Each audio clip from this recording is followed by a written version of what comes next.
We are continuing with section 2.1 and looking at a couple of examples involving the fundamental counting principle where there are arrangements without restrictions. In other words, there is no repetition of outcomes. So example 3, a store manager has selected 4 possible applicants for 2 different positions at a department store. In how many ways can the manager fill these 2 positions?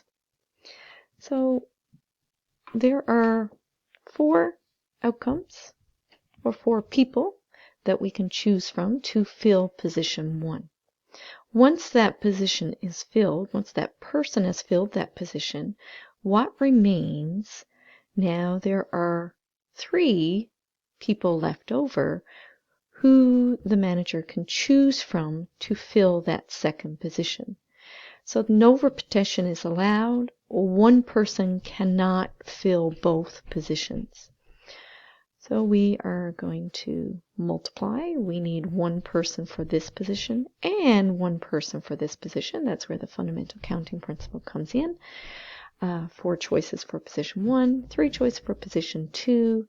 There are 12 ways to fill those 2 positions. Example 4. How many ways can the letter in the word pencil be arranged? The idea here is we have 6 objects and 6 possible positions to occupy. So we're going to start by filling in each position. For our first position here, we have 6 different letters to choose from to place in that first position. Once we have placed that letter in that first position, now what remains is there are only 5 letters now remaining to choose from to place in the second position. And again, that same reasoning continues. Once we fill each position, there is now 1 less available to choose from in the positions as we continue. All the way down to my last position, everything else is filled. There is only now 1 letter to fill in that last position.